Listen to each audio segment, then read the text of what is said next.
Hello everyone, नमस्कार। मैं हूं अमित मिश्रा। आप सभी का बहुत स्वागत है हमारे YouTube channel Eco Junction Live पर। आज हम स्टार्ट करने जा रहे हैं इकोनॉमिक्स के बारे में, इकोनॉमिक्स कॉन्सेप्ट। तो सबसे पहले आप एक काम करिए कि सब्सक्राइब कर लीजिए।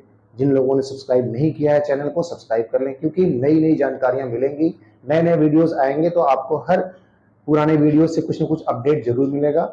तो आप सब्सक्राइब कर लो और लोगों को भी बोलो सब्सक्राइब करने के लिए, क्योंकि डिटेल आपको जानकारी इकोनॉमिक्स की चाहिए तो आपको इसी चैनल में मिलने वाला है।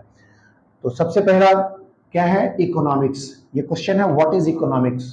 होता क्या है कि कई बार हम किसी भी इकोनॉमिक्स के स्टूडेंट से पूछते हैं व्हाट इज इकोनॉमिक्स, तो वो कंफ्यूज जाते हैं कि कौन सा डेफिनेशन दिया जाए, क्या दिया जाए, राइट।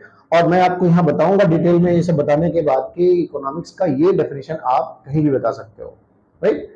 क्योंकि अलग अलग इकोनॉमिस्ट ने अपने अपने डेफिनेशंस बताए, अपने अपने कॉन्सेप्ट बताए, उनके अकॉर्डिंग ये होता है, किसी के अकॉर्डिंग ये होता है, अलग अलग डेफिनेशन सेट किए गए।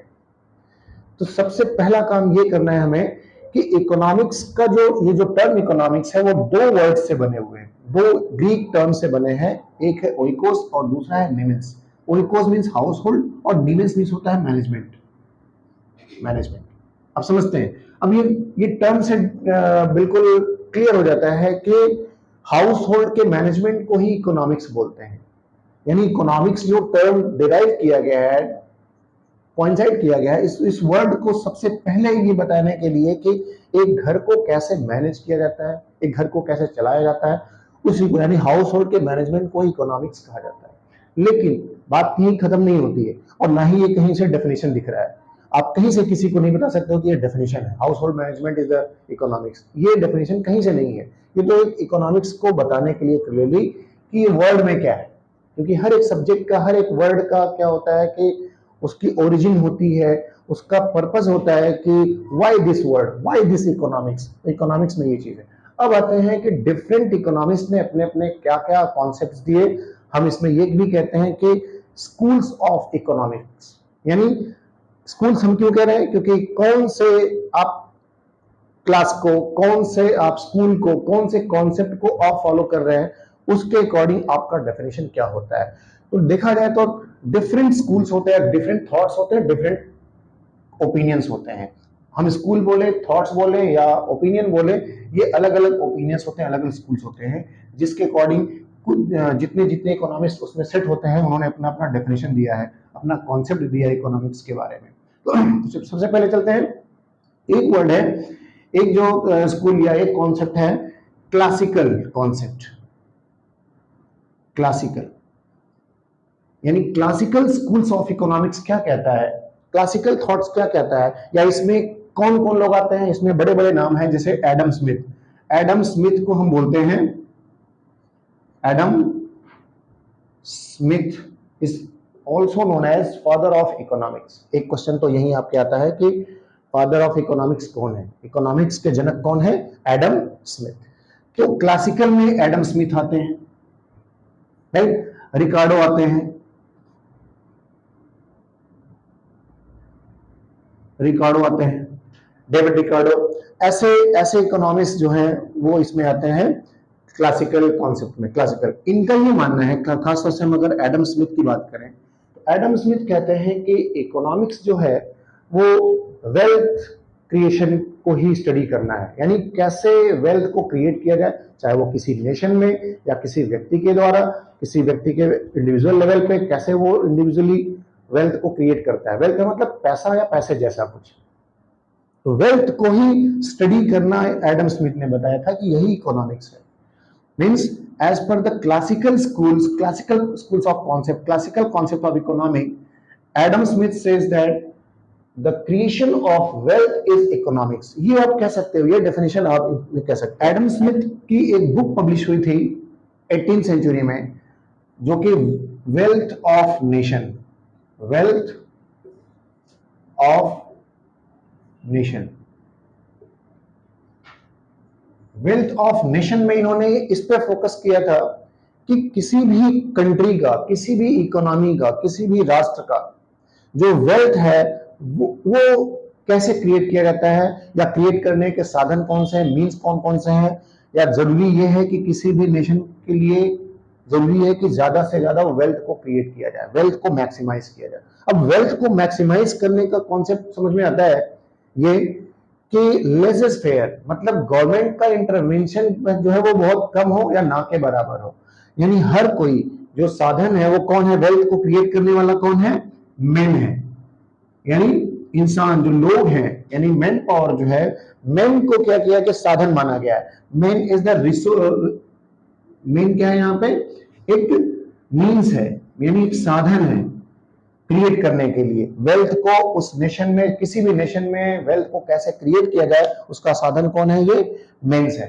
यानी how to create the wealth, how to maximise the wealth in any nation, any economy, right. तो एडम स्मिथ ने इस पे फोकस किया था कि खासतौर से जो इनकी बुक पब्लिश हुई थी वेल्थ ऑफ नेशन, इसमें इसी पे उन्होंने फोकस किया था कि मेन जो है, यानी मैन पावर जो है वो कौन है, मीन्स है, उसको साधन है क्रिएट करने के लिए। यानी एम क्या है, aim is to create the, aim is to create the wealth, creation of wealth, creation of wealth, how to create the wealth, यानी ज्यादा से ज्यादा वेल्थ को क्रिएट किया जाए। अब इसमें एक चीज समझ में आती है कि लेसेस फेयर क्या कहता है। लेसेस फेयर ये कहता है कि गवर्नमेंट का इंटरवेंशन ना हो, लोग जो है ज्यादा से ज्यादा कुछ ना कुछ प्रोड्यूस करें और उसको बेचें, और so that they can earn the money, income को ज्यादा से ज्यादा वो क्रिएट करें। तो सीधी सी बात है कि हर कोई उसमें क्या होगा, प्रोडक्शन पे ही आएगा। जो क्लासिकल थ्योरी में, क्लासिकल कॉन्सेप्ट में ये सारे लोग थे, एडम स्मिथ हो, रिकॉर्डो है, कुछ और भी नाम थे, माल्थस मिल्स भी थे, माल्थस मिल्स भी थे, ये सारे नाम जो हैं ये सब के सब ये क्लासिकल थ्योरी को कहते हैं। इसीलिए सेज भी आते हैं, सेज, प्रोफेसर सेज, जिनका ये मानना था कि डिमांड, ये sorry, supply creates its own demand. आप ज्यादा से ज्यादा सप्लाई करो, यानी प्रोडक्शन करो, डिमांड तो खुद ब खुद क्रिएट हो जाएगा। तो ये सारी की सारी जो कॉन्सेप्ट हैं वो क्लासिकल थ्योरी को बिलोंग करते हैं, क्लासिकल कॉन्सेप्ट ऑफ इकोनॉमिक्स को बिलोंग करते हैं, राइट। क्लासिकल में क्या है, एडम स्मिथ ने क्या थ्योरी दिया था कि एम क्या होना चाहिए किसी भी नेशन का, to create the wealth, creation of wealth, और उसके लिए साधन कौन बनता है, कौन इस काम को क्या करता है, मैन। इसको इन्होंने ये भी कहा था, इकोनॉमिक मैन भी कहा था। इकोनॉमिक मैन यानी वो व्यक्ति जो कि इकोनॉमिक एक्टिविटीज में इन्वॉल्व होकर वेल्थ को क्रिएट करे किसी भी देश में। तो as per the classical theory, as per the Adam Smith is the creation of wealth, creation of wealth is the study of economic, yeah, study of creation of wealth is the economics as per the Adam Smith, और Adam Smith को father of economics भी कहते हैं, ठीक है। तो एक concept तो ये हो गया। दूसरा कॉन्सेप्ट क्या कहता है क्लासिकल के अलावा, दूसरा कॉन्सेप्ट है neo classical. Neo classical, neo जो वर्ड है वो टर्म वो क्या है, नियो, नियो का मतलब कि इन्होंने कोई विरोध नहीं किया था इसका, इसी को बेस मान के आगे अपनी परिकल्पना पेश करते हैं, neo classical. Neo classical theory क्या कहती है, नियो क्लासिकल कॉन्सेप्ट क्या कहता है, इकोनॉमिक्स के बारे में अपनी क्या राय देते हैं। नियो में कौन कौन आते हैं, सबसे पहले ये समझते हैं। इसमें आते हैं मार्शल, मार्शल बहुत बड़ा नाम, मार्शल को हम कहते हैं father of micro economics also, Marshall. Marshall के अलावा पीगू, पीगू, ये बड़े बड़े जो नाम है वो बताया जा रहा है कि नियो क्लासिकल में ये जो नाम है मार्शल एंड पीगू, खासतौर से मार्शल की अगर बात करें तो ये कहते हैं कि एम जो है वो क्रिएशन ऑफ वेल्थ नहीं होना चाहिए।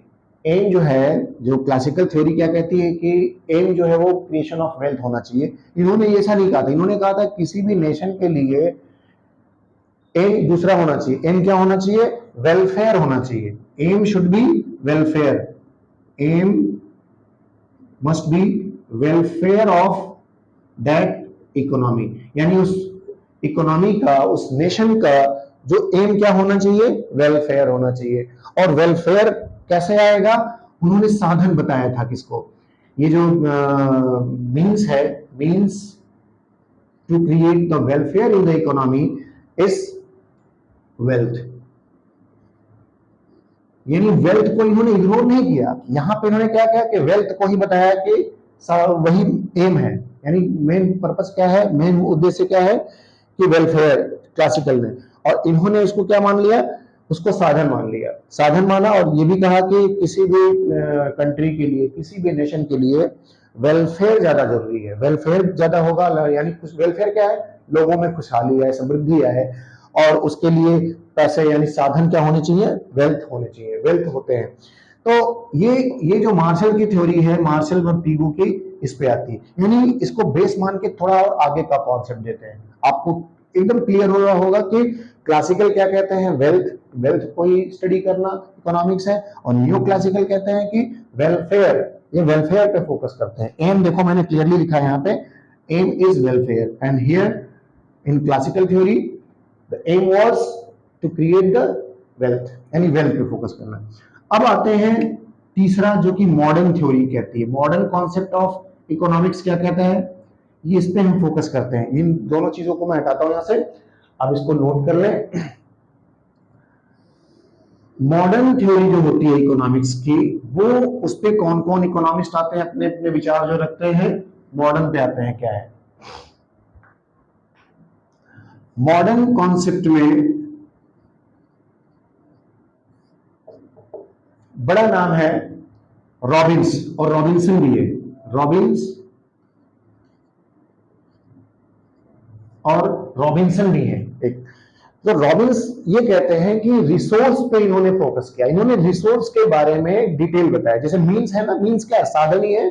मीन्स का जिक्र तो पिछले दोनों कॉन्सेप्ट में बताया गया, क्लासिकल और न्यू क्लासिकल में, बट रॉबिन्स ने उसको क्या कहा, रिसोर्स। रिसोर्स क्या है, रिसोर्स हम जानते भी हैं, रिसोर्स मतलब something which is essential for our life, हमारी लाइफ में वो सारी चीजें जो हमारे लिए एसेंशियल है वो रिसोर्स है, राइट। तो रिसोर्स जो होता है, रिसोर्स के बारे में इन्होंने बताया, रिसोर्स की प्रॉपर्टी बताई, या इश्यूज को कह सकते हैं, क्योंकि प्रॉपर्टी जो होता है वो पॉजिटिव लेके जाते हैं, और रिसोर्स होता है उसके साथ कुछ ना कुछ क्या होता है कि इश्यूज क्रिएट हो जाती है, प्रॉब्लम क्रिएट कर देती है रिसोर्सेज।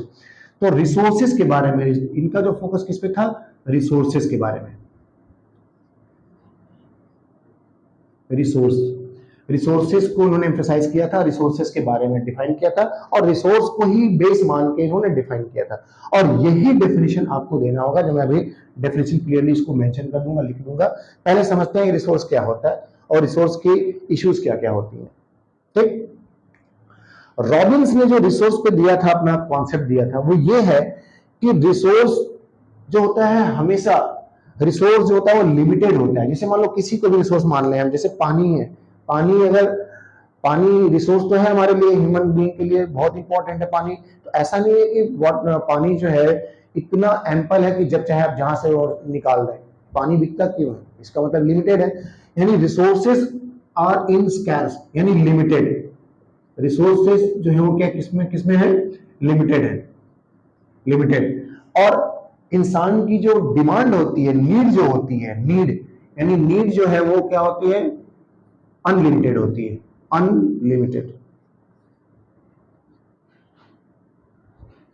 अनलिमिटेड। तो नीड जो होती है इंसानों की वो क्या होती है, अनलिमिटेड होती है, और रिसोर्स जो होता है वो लिमिटेड होता है, ठीक।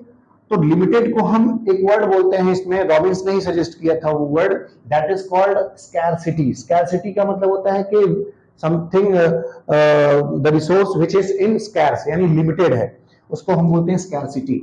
स्कैर्स, स्कैर्स से मिलकर बना है SCARCE, स्कैर्स, इसको रिसोर्स स्कैरसिटी भी बोलते हैं। तो लिमिटेड ही है, स्कैर्स का मतलब लिमिटेड ही है, यानी नीड जो होती है वो किसी भी चीज की, अगर वो रिसोर्स है, मान लो कि ये भी एक रिसोर्स है, हमें लिखने के लिए काम आ रहा है, तो ये रिसोर्स है। अब ये क्या है, ये लिमिटेड, क्योंकि हम हमें भी चाहिए, कोई और भी चाहिए, हो सकता है कि 10 ये यूनिट आए और 20 लोगों ने इसका डिमांड कर दिया। हमेशा क्या होता है, इंडिविजुअल लेवल पे देखें तो भी हमेशा रिसोर्सेज जो होते हैं वो क्या होता है, हमारे इच्छाएं जो होती है, हमारी इच्छाएं, नीड्स जो होती हैं वो अनलिमिटेड होती हैं, हमारी इंडिविजुअली, देश की, आपके घर की। आपके घर में भी ये चीज है तो आपको लगता है कि एसी है, अब एसी के साथ ये चाहिए, फिर बड़ी एसी चाहिए, या हर हर रूम में एसी लगवाया जाए, एक रूम बने, फिर आगे, यानी हमेशा कुछ ना कुछ नया करते हैं। नेशन भी यही काम करता है, देश भी क्या करता है, देश में इंफ्रास्ट्रक्चर खूब अच्छा खड़ा कर दिया, फिर उसको सोचेगा कि अब इस देश के बराबर आया जाए, वहां तक आया जाए। हमेशा क्या होता है, हम अपने अपने रिसोर्सेज को बढ़ाने की कोशिश करते हैं। रिसोर्सेज तो नहीं बढ़ सकते क्योंकि वो लिमिटेड है, लेकिन हम अपने साधन को बढ़ाना चाहते हैं। और ग्रोथ जो होती है, ग्रोथ हमारी, नीड हमारी हमेशा बढ़ती चली जाती है। ठीक है, तो needs are unlimited and resources are limited, right. अब इस पे तीसरी चीज उन्होंने क्या किया था कि रिसोर्स जो भी हैं वो उनके अल्टरनेटिव यूजेज हैं, अल्टरनेटिव यूजेज, यानी अल्टरनेटिव यूजेस क्या है? अल्टरनेटिव यूजेस ऑफ रिसोर्सेस, कोई भी रिसोर्स, कोई भी रिसोर्स हो उसका एक ही यूज नहीं है, मल्टीपल यूजेस है, अल्टरनेटिव यूज उसका आ जाएगा। जैसे मान लीजिए कि मार्कर यहाँ पे लिखने के काम आ रहा है, इस मार्कर से कुछ और काम करने के लिए ले रहे हैं। जैसे मैंने एक वीडियो बनाया था, कई बार मैं बताता भी हूँ कि रेफरी वो वॉशिंग मशीन जनरली क्या होता है, लोग क्या जानते हैं, उसका प्राइमरी स्कोप क्या है, प्राइमरी जो यूज है वो क्या है, टू वॉश द क्लोथ। हम क्लोथ्स को वॉश करने के लिए लेते हैं, उनको धोने के लिए लेते हैं। बट वॉशिंग मशीन का दूसरा यूज भी होता है। वॉशिंग मशीन का दूसरा यूज क्या है? लस्सी बनाने के काम आ रहा है। अगर वो लस्सी बनाने के लिए वॉशिंग मशीन खरीदा जा रहा है, इसका मतलब ये है कि रिसोर्स जो ऑलरेडी स्कैर्स में है, लिमिटेड है, तो सीधी सी बात उसकी डिमांड और बढ़ गई। यहाँ पे एक चीज दिया ही है, नीड लोगों की अनलिमिटेड है, और जो रिसोर्स नीड जो है अनलिमिटेड है, रिसोर्सेज लिमिटेड है। स्कैरसिटी जो है वो अल्टरनेटिव यूजेज ऑफ रिसोर्सेज क्या है कि मल्टीपल उसके यूजेज हैं। इससे क्या होगा कि ये इस पे और असर पड़ेगा और लिमिट में चला जाएगा। यानी देखा जाए यहां से यहां तक तो एक बात समझ में आती है कि रिसोर्स जो होते हैं, रिसोर्सेस बहुत जरूरी है हमारे लिए, जो है वो रिसोर्सेज है। और रिसोर्सेज के साथ जो जो ये इश्यूज हैं कि लिमिटेड है, किससे लिमिटेड है? जो हमारे नीड्स हैं अनलिमिटेड, उनके हिसाब से ये लिमिटेड होते चले जा रहे हैं। और दूसरा क्या है कि अल्टरनेटिव यूज है, एक और बड़ी समस्या और बड़ी प्रॉब्लम। तो इसको हम बोलते हैं रिसोर्स के इश्यूज। क्वेश्चन पूछा जाता है, what do you mean by issues of resources, या वही वही जो इश्यूज ऑफ रिसोर्सेज है उन्हीं को बोलते हैं इकोनॉमिक प्रॉब्लम या इकोनॉमिक इश्यूज। जब भी पूछा जाए आपसे कि इकोनॉमिक इश्यूज क्या है, आप यही बताएंगे, लिमिटेड रिसोर्सेज या रिसोर्स स्कैरसिटी। और दूसरा क्या बताएंगे? ये अल्टरनेटिव यूजेस ऑफ रिसोर्सेज। ये जो है इसको आप बताएंगे समझाने के लिए, क्योंकि लिमिटेड कोई चीज तभी होगी जब ये नीड जो है वो अनलिमिटेड होगी। अगर नीड भी हमारी अनलिमिटेड है और रिसोर्सेज भी अनलिमिटेड हो तो फिर कोई बात ही नहीं, फिर इकोनॉमिक प्रॉब्लम ही ना है। तो क्योंकि इश्यूज आते हैं इसीलिए हम इसको स्टडी करते हैं कैसे इसको टैकल किया जाए। तो देखा जाए रॉबिन्स के डेफिनेशन में, मॉडर्न कॉन्सेप्ट ऑफ इकोनॉमिक्स में इस पे फोकस किया गया है कि कैसे रिसोर्स को मैनेज किया जाए, यानी जो एंड है रिसोर्स का एंड एंड और एक जो स्कैरसिटी का मतलब ये भी लिमिटेड है और वो खत्म ना हो जाए, उसके बीच को जो मैनेज किया जाता है, रिसोर्स को कैसे मैनेज किया जाए, उसी के साइंस को बोलते हैं इकोनॉमिक्स, राइट। तो डेफिनेशन में इसको नोट कर दे रहा हूं, डेफिनेशन लिख लीजिए। So here we have the definition, clear cut definition as per the Robbins। जो मॉडर्न कॉन्सेप्ट ऑफ इकोनॉमिक्स है उसका जो डेफिनेशन है ये आपको याद करना है, कहीं भी आपको बताना है तो यही डेफिनेशन बताना है। क्यों? क्योंकि इस पे रिसोर्स को बेस मान के डेफिनेशन दिया गया है। क्या है definition? Economics is the science, economics क्या है? एक साइंस है। विच स्टडीज, वो क्या स्टडी करता है? विच स्टडीज ह्यूमन बिहेवियर, यानी एक ह्यूमन बीइंग का वो बिहेवियर जो कि उस पर लगा हुआ है अपने ऑर्डिनरी लाइफ में, as a relationship between ends and scarce. मैंने बताया ना कि एक एंड होता है, एंड का मतलब कि कोई भी चीज लिमिटेड है, अगर उसके वांट्स अनलिमिटेड है, नीड अनलिमिटेड है, तो एक दिन खत्म हो जाएगा अगर उसको ठीक से मैनेज ना किया जाए तो। यानी scarce, ends and scarce. Means यहाँ पे क्या है? मीन्स का मतलब वो साधन, मीन्स मतलब वो resource, means which have alternative uses. यानी वो जो मीन्स है, वो जो रिसोर्स है, उसके एंड और स्कैर्स के बीच में जो मैनेजमेंट होता है, उसको मैनेज करने की साइंस को ही बोलते हैं इकोनॉमिक्स। ठीक है, economics is the science which studies the human behaviour as a relationship between ends and scarce means which have alternative uses. यानी वो मीन्स, वो रिसोर्स जिसका एक अल्टरनेटिव, इसका क्या होता है? अल्टरनेटिव यूजेस, मल्टीपल यूजेस भी होते हैं। So that is what we have studied in the economics concept। Economics के कॉन्सेप्ट में ये डेफिनेशन आप याद कर लेंगे। अब चाहे देखो ध्यान से कि इंडिविजुअल लेवल पे भी रिसोर्स की प्रॉब्लम आती है, उसकी स्टडी को भी हम इकोनॉमिक्स कहते हैं। किसी भी नेशन में क्या होता है, नेशन में वो वहां पे भी रिसोर्स जो होता है स्कैरसिटी होती है हर जगह। अब इंडिविजुअल लेवल पे जो स्टडी करते हो माइक्रो इकोनॉमिक्स में स्टडी करते हो, माइक्रो इकोनॉमिक्स में इंडिविजुअल लेवल पे रिसोर्स के प्रॉब्लम को स्टडी करते हैं कि कैसे उसको मैनेज किया जाए। मैक्रो लेवल पे क्या होता है, जितने रिसोर्सेज होते हैं, मीन्स होते हैं, मीन्स वहां पे क्या क्या हो सकते हैं, जॉब हो सकती है, या ये देखा जाए कि जितने भी साधन है डिस्ट्रीब्यूशन को प्रॉपर्ली डिस्ट्रीब्यूट नहीं किया तो प्रॉब्लम आएगी।